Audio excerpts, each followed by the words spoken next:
Company में यदि 55 रुपए की वस्तु बनती है, टीवी पर ऐड होता है, C&F पे माल जाता है, डीलर्स पे माल जाता है, होलसेलर पे माल जाता है, रिटेलर पे माल जाता है, TV, C&F, dealers, retailer, wholesaler सब के माध्यम से जब माल आम ग्राहक उपभोक्ता तक पहुंचता है तो 55 रुपए की वह वस्तु 100 रुपए या उससे अधिक तक की हो जाती है। बीच के व्यापारियों में, बीच के बिचौलियों में लगभग 45% पैसा बट जाता है।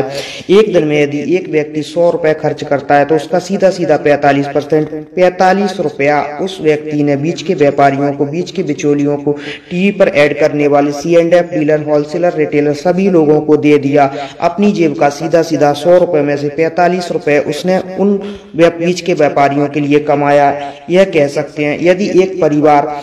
एक महीने में लगभग 5,000 रुपए खर्च करता है तो 5,000 का 45% सीधा 2,250 रुपए, 2,250 रुपए वह बीच के व्यापारियों के लिए को इनकम के रूप में दे देता है। 2,250 रुपए यदि एक परिवार हर महीने अपने खर्चे में से बीच के व्यापारियों को, बीच के बिचौलियों को देता है तो एक साल में 12 महीने होते हैं। 2,250 रुपए से वह 12 महीने में लगभग 27,000 रुपए बीच के व्यापारियों को दे देता है। यदि एक व्यक्ति की बात करें तो एक व्यक्ति 20 साल से वह व्यक्ति होश संभालता है और 20 साल की उम्र से वह पैसे कमाता है। 20 साल की उम्र से जब पैसे कमाता है तो लगभग 40 साल तक मेहनत करता है और 40 साल तक यदि एक व्यक्ति एक साल में 27,000 रुपए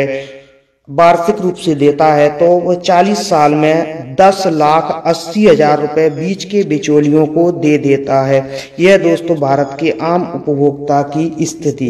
कि वो कमाई करता है अपने परिवार के लिए, वह कमाई करता है अपने घर परिवार की सुख समृद्धि के लिए, वह पैसा कमाता है अपने परिवार की संपन्नता के लिए, लेकिन उसको घर गृहस्थी का सामान तो लेना ही लेना होता है। तो टीवी के ऐड से होते हुए, C&F, डीलर्स, होलसेलर, रिटेलर से होते हुए वह माल जब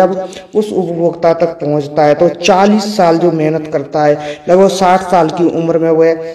मेहनत करने योग्य नहीं रहता है और 20 साल की उम्र से वो मेहनत करता है तो पूरा जीवन उसने पैसा कमाया और खर्च किया बाजार की व्यवस्था में, सामान खरीदा उसने रिटेलर से, दुकानदारों से, और वह दुकानदारों से होता हुआ, बीच के व्यापारियों से, टीवी के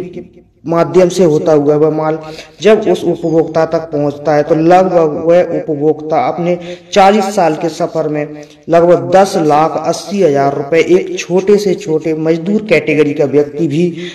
पूरे जीवन में बीच के बिचौलियों को, बीच के व्यापारियों को 10,80,000 रुपए दे चुका होता है।